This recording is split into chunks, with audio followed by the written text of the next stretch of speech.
इस वक्त एक और सवाल हमारे पास ऑनलाइन आया है कि यूपीएससी आंसर शीट क्यों नहीं एस्पिरेंट्स को दिखाता? मतलब कह रहे हैं कि even the small exam of any states they show the answer key, why not the UPSC? Sumesh Patel ये सवाल पूछ रहे हैं। ये प्रश्न आंसर की दिखाते हैं हम लोग। फिर मैं आपको पहले फैक्चुअल पोजीशन आपको बता देता हूँ। पहले ये प्रश्न आता है कई बार प्रीलिम्स एग्जाम के संबंध में। प्रीलिम्स एग्जाम में हम लोग जो आंसर की देते हैं वो रिजल्ट के बाद देते हैं। लोगों को उसके अगले एग्जाम के पहले उनके पास आंसर की होती है, लेकिन लोगों की मांग रही है कि एग्जाम के फौरन बाद जो है इस आंसर की को दिया जाए। आज हमारी जो प्रक्रिया है उसमें हम जैसे ही प्रीलिम एग्जाम होता है एक पोर्टल खोलते हैं जिसमें हम सभी कैंडिडेट से एस्पिरेंट से को इनवाइट करते हैं कि अगर उनको अपने किसी प्रश्न पे कोई उनको डाउट है, क्लैरिफिकेशन है, कोई उनके इनपुट्स हैं, वो सब उस पर डालें।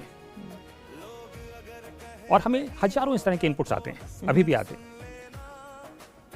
उन इनपुट्स के बेसिस पे जो यूपीएससी के आंसर्स बनाए गए होते हैं, और यहाँ पे मैं एक बात क्लैरिफाई करना चाहता हूँ कि हमारे जो क्वेश्चंस बनाने वाले एक्सपर्ट्स हैं और जो आंसर तैयार करने वाले एक्सपर्ट्स हैं वो दोनों ही देश के टॉप एक्सपर्ट एकेडमिक एक्सपर्ट्स हैं। मतलब सबसे वो एनोनिमस हैं जी। और लेकिन वो देश के सबसे ऊंचे स्तर के लोग हैं अपने फील्ड में, और उनके द्वारा जब आंसर बनता है तो बहुत संभावना है कि वो सही होगा।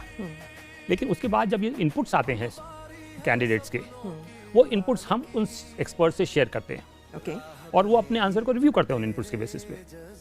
और अगर उसमें मतभेद पाते हैं तो वो एक बार फिर कोशिश करते हैं, फिर वो उस चीज़ को रिव्यू करते हैं और ज़रूरत होती है तो अपने आंसर को बदलते हैं, और उसको हम एक सेकंड पैनल से, सेकंड सेट ऑफ एक्सपर्ट से फर्दर रिव्यू कराते हैं। इस प्रक्रिया के बाद मेरा कहने का तात्पर्य ये है कि हम अपने आंसर, हम कोई मतलब वो एडमेंट नहीं रहते कि साहब हमारा यही आंसर है, यही रहेगा। जो लोगों के इनपुट आते हैं उसके बेसिस पे अगर जरूरत होती है तो आंसर रिव्यू भी करते हैं, और इसके बाद हमारा आंसर शीट फाइनल होता है, और जिसके बाद हम जो है अपना